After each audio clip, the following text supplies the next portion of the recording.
Hello friends मैं जी आपनालोकলৈ এটা লাওৰ বাকলিৰ চাটনি লৈ আহিছো। আপোনালোকে চাই থাকিব।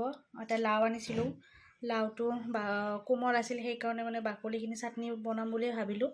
এতিয়া মই বাকলিখিনি কাটি লম। এনেকৈ সৰু সৰুকৈ কাটি লম আৰু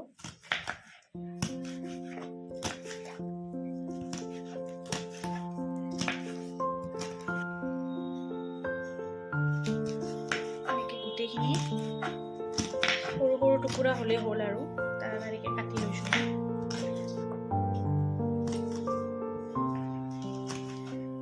লাও এনেকৈ মই গোটেইখিনি কাটি লৈছোঁ। এতিয়া বাতি এটাত এনেকৈ থৈ দিম।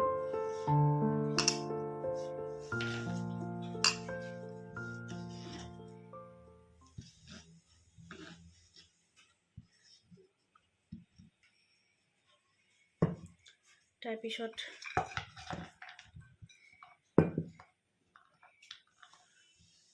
এইখিনিমান নহৰু লৈছোঁ, এইখিনিমান নহৰু আৰু এইখিনি আদা আৰু সৰু পিঁয়াজ কাৰণে আৰু আদা সৰু পিঁয়াজ আধা দি দিছোঁ। এইখিনি আৰু জলকীয়া এইখিনি লৈছোঁ। ছিঙি ল'ম ঠাৰিখিনি।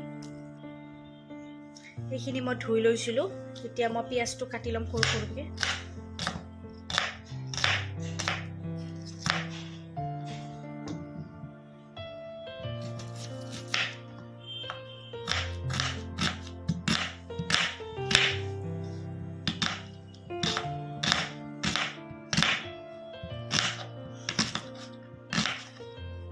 আদা টুকুৰাটো কাটি লৈছোঁ।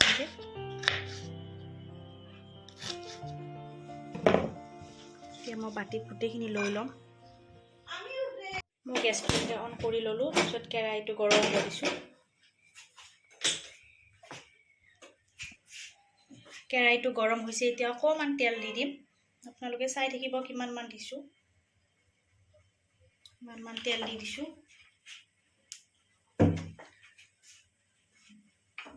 তাৰপিছত কাটি লোৱা লাওৰ বাকলিখিনি এনেকৈ দি দিম।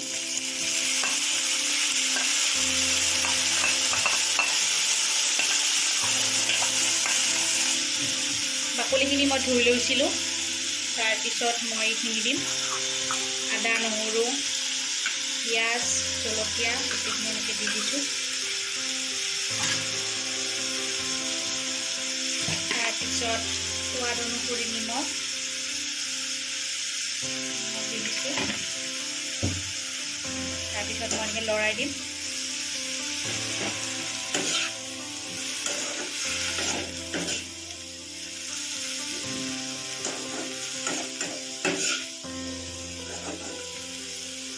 লৰাই দিছোঁ। এতিয়া গেছটো অকণমান কমাই ঢাকনিখন লগাই দিম।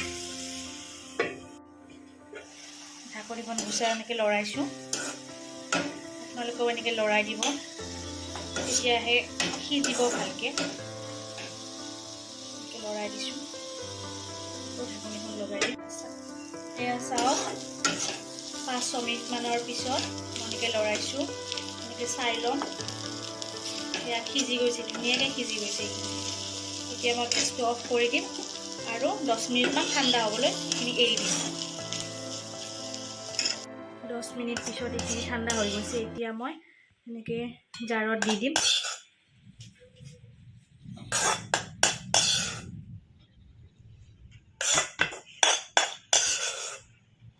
গোটেইখিনি এনেকৈ দি দিছোঁ।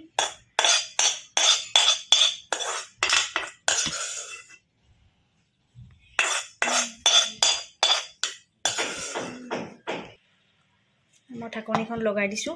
এইখিনি মই এতিয়া পিচি ল'ম। এয়া চাওক, চাটনি ৰেডি। ধুনীয়াকৈ পিচা গৈছে। এতিয়া মই বাটি এটাত এনেকৈ ওলাই ল'ম।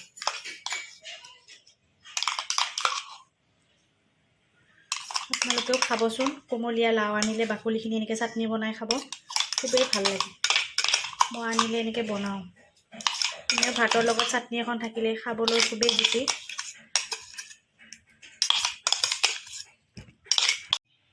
এয়া চাটনি ৰেডি। মই বাটি এটাত ওলাই লৈছোঁ। এটা জলকীয়াৰে এনে মই সজাইছোঁ এইটো। আপোনালোকে খাবচোন, ভাল লাগিলে কমেণ্ট কৰি জনাব আৰু লাইক কৰিব, শ্বেয়াৰ কৰিব আৰু চেনেলটোক ছাবস্ক্ৰাইব কৰি দিব। Thank U.